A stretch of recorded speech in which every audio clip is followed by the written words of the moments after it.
दिल्ली दौऱ्यानंतर देवेंद्र फडणवीसांच्या राजीनामा नाट्यावर पडदा पडल्याचं सांगण्यात येत आहे। देवेंद्र फडणवीसांना दिल्लीश्वरांनी तुर्तास अभय दिल्याचं सांगण्यात येत आहे। दिल्लीत शुक्रवारी रात्री गेलेल्या फडणवीसांनी अमित शहांची भेट घेतली आणि या भेटीत अमित शहांनी तुर्तास उपमुख्यमंत्री म्हणून काम करण्यास सांगितलंय। पाहूया या सगळ्या संदर्भात आढावा घेणारा हा खास रिपोर्ट।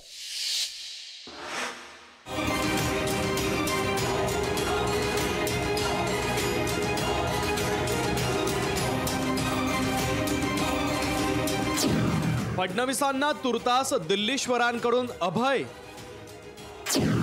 विधानसभेच्या तयारीला लागण्याचे अमित शहांचे आदेश।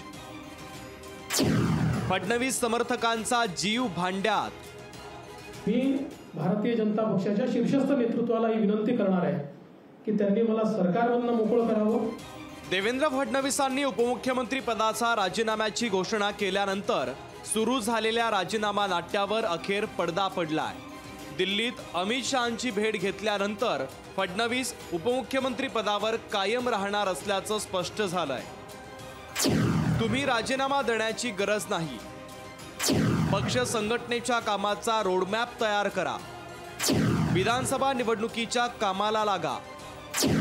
राजीनामा दिला तर मनोबलावर परिणाम होईल, असं अमित शहांनी फडणवीसांना सांगितलंय।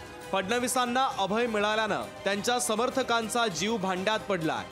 फडणवीसांनी पक्ष संघटनेसोबत सरकारमध्येही कायम ठेवावं अशी विनंती शहांना करणार असल्याचं गिरीश महाजन यांनी म्हटलंय। शपथविधीनंतर त्यांच्याशी पुन्हा चर्चा करतील आपण सांगतायत असं तुम्हाला कळालंय म्हणून, पण आम्ही आमच्या भावना मान्य अमितभाई असतील, मान्य नड्डाजी असतील यांना जाऊन सांगणार आहोत, त्यांना भेटणार आहोत, त्यांची वेळ मागणार आहोत आणि आम्ही त्यांना सांगू की बाबा देवेंद्रजी दोन्ही ठिकाणी असले पाहिजेत, उपमुख्यमंत्री असले पाहिजेत आणि संघटनेचं कामही ते या ठिकाणी करतील, कारण ते तेवढे सक्षम आहेत, त्याबद्दल कोणाची मनामध्ये शंकाच नाही।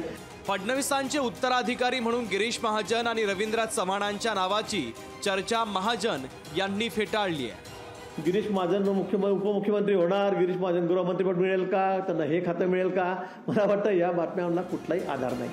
देवेंद्र फडणवीसांना तुर्तास अभय मिळालं तरी सरकारमध्ये अनेक नवे चेहरे दिसतील, शिवाय संघटनेत देखील अनेक महत्त्वाचे बदल झालेले पुढच्या दिवसात दिसतील। विधानसभेसाठी फडणवीस आता त्यांचा कोणता मास्टर प्लॅन राबवतात हे पाहणं मात्र महत्त्वाचं आहे।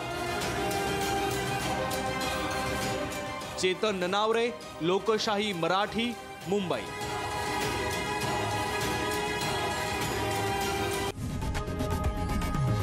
लोकशाही मराठी ऐका, पहा, जागरूक रहा।